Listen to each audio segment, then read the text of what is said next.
Hallelujah, praise the Lord. உங்கள் யாவரையும் இயேசு கிறிஸ்து நாமத்தில் இந்த காலை வேளையில் வாழ்த்துகிறேன். ஆசீர்வாதம் மன்னா மூலமாக உங்களை சந்திப்பதிலே மிகுந்த மகிழ்ச்சி அடைகிறேன். கர்த்தர் தாமே தம்முடைய வார்த்தையை ஒவ்வொரு நாளும் நமக்கு அனுப்பி ஆசீர்வதிக்கிறார்.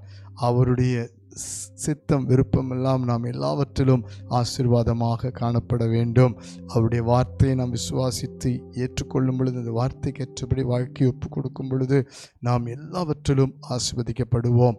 காரணம், கர்த்தர் நம்மை நேசிக்கிறார். அவருடைய வார்த்தையிலே நம்மை ஆசீர்வதிக்கிறவராக இருக்கிறார். ஒருவேளை இந்த காலை வேளையிலே உங்களுடைய சூழ்நிலைகள்லாம் அப்படியே இருக்கிறது, என்னுடைய குடும்பம் அப்படியே இருக்கிறது, என்னுடைய பிள்ளைகள் காரியம் அப்படியே இருக்கிறது, இந்த வீடு அப்படியே இருக்கிறது, என்னுடைய சம்பாத்தியங்கள் அப்படியே இருக்கிறது, சில காரியங்கள் உங்களுடைய பாரம்பரியமாக தலைமுறைகளாக கூட சில விடுதலையற்ற நிலைமை இருக்கலாம். சில பிசாசின் போராட்டங்கள் அப்படியே மாறாமல் அப்படியே போராட்டங்கள் இன்னும் அதிகமாய் கொண்டிருக்கலாம். சில காலகட்டங்கள் வரைக்கும் இன்னும் நீங்கள் அநேக வியாதி படுக்கைகள் மாறாமல் இருக்கலாம். இந்த நாட்களில் உங்கள் மனம் சோர்ந்து போனவர்களாய், நாம் இந்த நாட்களில் எங்கு போனாலும் என்ன செஞ்சாலும் எத்தனையோ பரிகாரங்கள் செய்தும் ஒன்றுமே மாறாமல் இருக்கலாம். அல்லது எத்தனையோ பேரிடத்தில் ஜெபம் பண்ணியும் மாறாமல் இருக்கலாம். கவலைப்படாதீர்கள். இந்த காலவெளியிலே கர்த்தர் நம்மேல் மனம் இறங்கி ஒரு வாக்குத்தத்தத்தை கொடுத்து நம்மை ஆசீர்வதிக்கிறார். பாருங்கள், சகரியாவின் புஸ்தகம் 8ஆம் அதிகாரம் 13ஆம் வசனத்தை வாசித்து பாருங்கள். சம்பவிப்பது என்னவென்றால், யூதா வம்சத்தாரே, இஸ்ரவேல் வம்சத்தாரே, நீங்கள் புற ஜாதிகளுக்குள்ளே சாபமாயிருந்தது போல ஆசீர்வாதமாயிருக்கும்படி நான் உங்களை ரட்சிப்பேன். பயப்படாதேயுங்கள், உங்கள் கைகள் திடப்பட கடவுது. ஹல்லேலூயா. சாபத்தை ஆசீர்வாதமாய் மாற்றுகிற தேவன் இன்றைக்கு உயிரோடு இருக்கிறார். ஆமென் சொல்லுங்க பார்க்கலாம். பிரஜாதிகளுக்குள்ளே சாபமாய் இருந்தது போல என்று சொல்லி ஆண்டவர் சொல்லுகிறார். அந்த சாபமாய் இருப்பதற்கு, அப்படியே அந்த சாபம்குள் கடந்து போனதுக்கு காரணம் என்ன? இஸ்ரவேல் வம்சத்தாரும் யூதா வம்சத்தாரும் ஆண்டவருக்கு எதிராய் பாவம் செய்தார்கள், துரோகம் செய்தார்கள். கர்த்தருடைய வார்த்தையை மதிக்காமல், கீழ்ப்படியாமல், அவருடைய தீர்க்கதரிசிகளுக்கு செவி கொடுக்காமல், அவரை ஆராதிக்காமல், அவருக்கு விரோதமான துரோகங்களிலே வாழ்ந்து கொண்டிருந்தார்கள். இன்றைக்கு கூட சில சாபங்கள் ஏன் வருகிறது? நம் பிசாசுடைய காரியங்களுக்கு, பொல்லாத அசுத்த ஆவியினுடைய காரியங்களுக்கு பரம்பரையாக தலைமுறையாக ஏதாவது நாம் செய்து கொண்டிருந்தோமானால் சாபம் நம்முடைய சந்ததிகளை பிடிக்கிறது. நாம் தேவனுக்கும் நம்மை சுற்றி இருக்கிற நம்முடைய குடும்பத்துக்கும் இருக்கிற அநேகத்துக்கு நம் துரோகம் செய்யும் பொழுது, அநேகருக்கு துரோகம் செய்யும் பொழுது, ஏதாவது ஒரு காரியத்தில் நாம் இன்னைக்கு துரோகம் செய்தவர்களாக இருந்தாலும், நாம் பின்மாறி இருந்தாலும், அந்த சாபம் நம்மை பற்றி பிடிக்கிறது. நாம் செய்கிற சில பாவங்கள் இன்றைக்கு சாபத்தை கொண்டு வருகிறது. பிரியமானவர்களான ஆண்டவர் பாருங்கள், இதோ சாபத்தையும் ஆசீர்வாதத்தையும் உங்களுக்கு முன்பாக வைக்கிறேன்.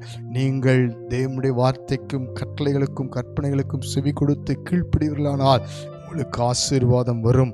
கீழ்ப்படியாமல் போனால் சாபத்தை சுமப்பீர்கள் என்று பாகமத்திலே ஆண்டவர் தெளிவாய் சொல்லுகிறார். 11ஆம் அதிகாரம் 26ஆம் வசனம் 27ஆம் வசனத்திலே. ஆனால் இன்றைக்கு தேவன் நம்மேல் மனம் இறங்குகிறார். காரணம் என்ன? கல்வாரி சிலுவையிலே அவர் நமக்காக கலாத்தியர் 3:13 சாபத்தை முள்முடியாய் சுமந்தார். அல்லேலூயா. அந்த இயேசு கிறிஸ்துவை நாம் விசுவாசித்து அவர் வார்த்தைக்கு கீழ்ப்படிந்து பாவ அறிக்கையிட்டு மனம் திரும்பி மன்னிப்பு கேட்டு அவருக்கு நம் வாழ்க்கையை ஒப்பு கொடுக்கும் பொழுது சாபத்தை ஆசீர்வாதமாய் மாற்றுவார். எங்கே நாம் விடுதலை ஆகாமல் இருந்தோம், அங்கே விடுதலை ஆவோம். வேதம் என்ன சொல்லுகிறது? நான் உங்களை ரட்சிப்பேன். ஆண்டவர் கொடுக்கிற பெரிய ஆசீர்வாதம் ரட்சிப்பு.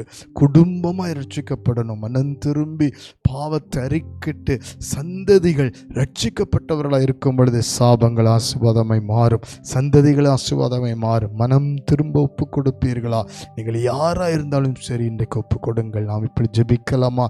ஆண்டவர் சொல்லுகிறார், பயப்படாதேங்கள், உங்கள் கைகள் திடப்பட கடவுது. உங்கள் ஆத்துமாவை இப்பொழுது ஒப்புக் கொடுங்கள். பரலோக பிதாவை, சாபத்தை ஆசீர்வாதமாய் மாற்றினவரே, இதை கேட்டுக்கொண்டிருக்கிற அத்தனை பேருடைய வாழ்க்கையிலும் ஏதோ ஒரு பகுதியில், ஏதோ ஒரு சூழ்நிலையில் பிள்ளைகளுக்கோ பிள்ளைகளின் பிள்ளைகளுக்கோ சந்ததிகளுக்கோ பல வருஷங்களாக வீட்டின் காரியமோ வேலை காரியங்களோ சம்பாத்தியின் காரியங்களோ ஏதோ ஒரு காரியத்தில் வியாதியோ எந்தெந்த சூழ்நிலையோ பற்றாக்குறையோ கடனோ ஆண்டவரே வியாதிகளோ எதுவாக இருந்தாலும் அந்த சாபம் ஆசீர்வாதமாய் மாறும்படி மனம் இறங்கி உம்முடைய ஆண்டவரே மகிமையான வார்த்தையை நாங்கள் கீழ்ப்படி ஒப்பு கொடுக்கிறோம்ப்பா.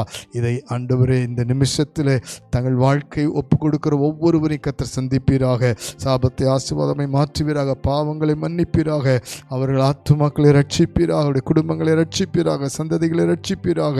அவர்களுக்குள்ள இருக்கிற எல்லா சாத்தானுடைய ஆதிக்கங்கள் ஆண்டவரே பரம்பரை சாபத்தின் கட்டுகள் எல்லா விதமான தீய சக்திகளின் ஆவிகள் எல்லாம் பூர்வீகமாய் அந்த குடும்பத்தை ஆட்டிப்படைக்கிற பொல்லாத அசுத்தாவினுடைய சாபக்கட்டுகள் அழிந்து போகட்டும். குழந்தை பாக்கி தடை பண்ணுகிற காரியங்கள் அன்று கருக்கலப்பை கொண்டு வருகிற சாபத்தின் ஆவிகள் ஏற்ற துணையை கொண்டு வரக்கூடாதபடி ஆசீர்வாதமான சந்ததியை மாறக்கூடாதபடி சாபத்தை கொண்டு வந்திருக்கிற அத்தனை கட்டுகளும் முறிந்து விடட்டும். பரிசுத்த தேவன் விடுதலையாக்கி ஆசீர்வதியும். நீர் சாபத்தை சுமந்த அந்த விடுதலையை இப்பொழுது ஒவ்வொரு கட்டளையிட்டு ஆசீர்வாதமாய் மாற்றுவீர். அவருடைய சம்பாத்தியங்கள் ஆசீர்வாதமாக இருக்கட்டும். இவருடைய செய்வதெல்லாம் வாய்க்கும்படி ஆசீர்வதியும். இயேசுவின் மூலம் தாழ்மையோடு ஜெபிக்கிறோம். சாபத்தை ஆசீர்வாதமாய் மாற்றுவதற்காக நன்றி செலுத்துகிறோம் ஜீவனுள்ள நல்ல பிதாவே. ஆமென், ஆமென், ஆமென். God bless you. இன்று முதல் சாபம் ஆசீர்வாதமாய் மாறும். நீங்கள் ஆண்டவருடைய வார்த்தையை நம்புங்கள், விசுவாசியுங்கள், அவருக்கு கீழ்ப்படியுங்கள். கர்த்தர் உங்களோடு இருந்து ஆசீர்வதிப்பார். ஆமென்.